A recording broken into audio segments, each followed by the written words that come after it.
This is Shaun Nordlie, Community Manager here at Hemlock Farms. Going to start this week with community conservation. We've got spring-like weather, and although I don't think winter's over, it certainly gets us in the spring mood with the 50s and 60s that we've had. So part of that is getting ready for our projects for community conservation, and I'm going to start with the spongy moth treatments.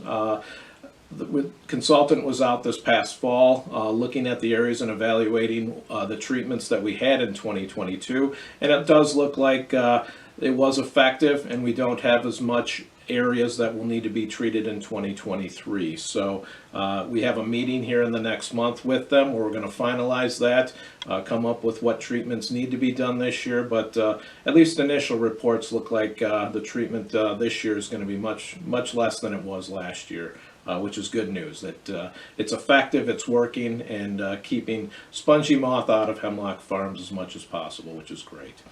Next, I want to talk about our lake consultants, working with them now for the 2023 plans. Last year we had some algae issues and some weed issues in some of the lakes, and we just want to be proactive. So this year, that if we have those issues again, we've got a plan to get them out here and address those issues sooner and make sure that we're keeping an eye on the lakes and making sure that when those pop up, we're ready for them. So we're working with them now, talking about different options and different things that can be done on the lakes so that our lakes are in better shape this year than they were last year. Also want to talk about the spotted lanternfly. The Environment Committee has asked the board to put a flyer in the water bills for the first quarter, which we're working with Penn State Extension on that flyer. Spotted lanternfly is in Pike County now, so you may start to see those. This flyer is going to educate you on what you can do if you do see those on your trees, on your lot, and what can be done just to eliminate those if you do see them. So that'll be coming. And then the last one I want to talk about is the fishery. Last year we were going to have a survey in McConnell Lake, but I canceled that due to the cost of it, and we just weren't ready for that. But it is something that I think is important, and we do want to get surveys done on our lakes to find out what kind of fish we have and the health of the fishery. So it's something I'll be working on for the 24-25 budgets. But in the meantime, I'm going to work with the fishing group on what they're catching out there, and also working with the lake consultant to see what we can do for the fishery to make sure that Hemlock Farms is known for their fishing, and that the people that do want to fish here are catching healthy fish and catching good sized fish, and it's something that we can be proud of. So a few things that we're working on for community conservation for this year.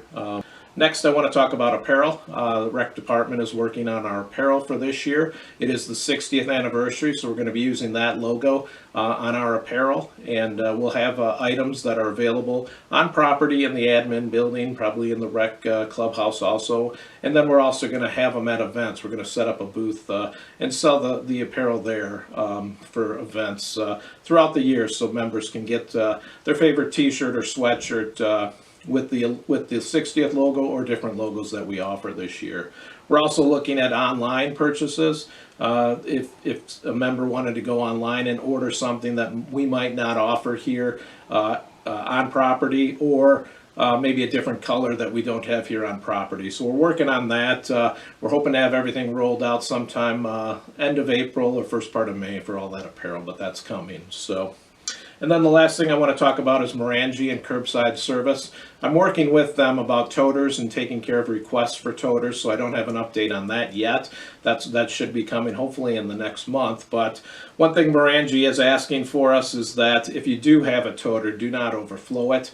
Each week we get a few pictures from them of toters that the top is wide open and there's bags overflowing or bags on the side, and technically that's not allowed, and they do not have to pick up your garbage if you do that.